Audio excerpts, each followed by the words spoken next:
Now that we've got some items taken off, let's take a look at what the project summary looks like. And here in the project summary, you can see things like your total material cost, your total labor cost, your selling price, of course, entire plant cost, entire install cost, and my favorite, overhead and profit in dollars. You can, in addition to that, see that you've got 117 hours in manufacturing, 22 hours in finishing, and 18 hours in install, and 7 hours in office time.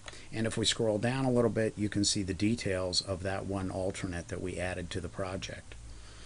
And in addition to that, we've got a variety of charts and graphs, just the kind of thing that people want to see here. And now what we'll do is we'll go run a project scope. Project scopes can be run by just clicking on the button here. It asks us if we want to include item prices. We'll say no at this point, and there is our scope. If I want to, I can edit any part of this scope at all. It's totally editable here. In addition to that, I can also use a custom scope as well. So we're just about ready to begin on this, wrapping up this project, but first I want to take a look at my checklist and go down through my checklist to make sure that I've done everything I need to do on this job. So read the specs. Yep, I actually did that. Checked for adds and alternates. Yes, I did that. Checked wages. Well, that's really not applicable in this case. There are no special wage considerations. And the same thing with a schedule in this case. Checked for taxes. Yes, it is exempt, so I did check it. And we need to add for shipping, and I will say no on this because it's a local job. Evaluated material costs. No, I haven't done that yet. And so forth and so on. So I may go run a material report and just take a look at the materials that go into this job to make sure that I'm happy with the pricing of them. Let me close this for a second so we can see the entire screen.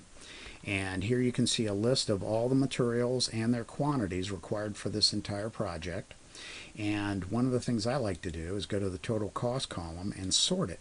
So now I can see that solid surface is my most expensive item that I have on this project.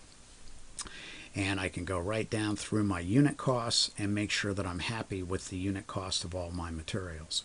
And of course, if I'm not, I can edit them, and of course the project will change price-wise. So let's go back to our project scope and make sure we're happy with our project scope. And let me pull up that checklist again because I did not make it all the way through. So yes, we have done the material costs, and you get the idea. You can go through here and check all kinds of things out. And these are all totally customizable, by the way.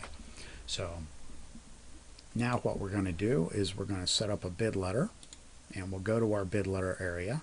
This bid letter can include graphics and so forth, so you can make it look like you want your bid proposals to look. And we've already created a scope. Now we're going to select bidders.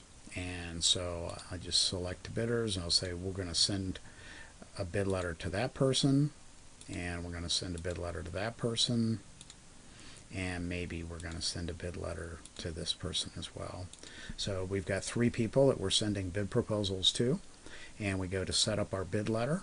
It asks if we want to include the scope. We'll say yes, and now we should be able to just scroll right down here, see our project scope, see our alternate that we had inserted in place, and here we have a bid price and a maximum project price. In this case they're both the same, so maybe what we'll do is we'll just hide that line, and we'll space this up a little bit so it looks good, and make any kind of adjustments we want to make to our bid proposal. We can just double click in here and type in any additional phrasing that we need or any specific exclusions and inclusions. At this point, we're ready to produce our bid proposals, so we just click print all letters, and out they come. A specialized proposal for each individual contractor that we're sending to. And in fact, their prices can even be adjusted so that they have different pricing going to different contractors. Sometimes you just got to do that kind of thing.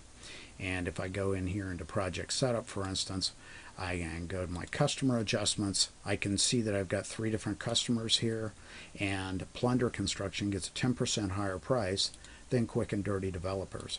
I can actually, right from this screen, change the entire bid so that it reflects to Plunder Construction's pricing. And when I do that, all my item prices have changed as well. So if I get Plunder Construction on the phone and they're saying, hey, how much is this door unit? I obviously don't want to quote them the same kind of pricing that I quoted somebody else on a different pricing structure. And so that's the quick of how the Alliance MillSoft Assistant Estimator works. And you see, estimating doesn't have to be slow, and it doesn't have to be inexact. I think you would agree that we've made it very quick and accurate, and we've given you lots of valuable data for project management as well. A project manager that gets the kind of data that comes out of this system is ready to hit the ground running with a project instead of starting off all over again and taking it off and figuring out materials and how much labor and how long it takes to get materials and things like that. So this is all the time we have for this presentation. There's a lot more for us to show you. To get a real-time demonstration for you and your staff, contact us and we'll be happy to arrange a time. Thanks for your time today.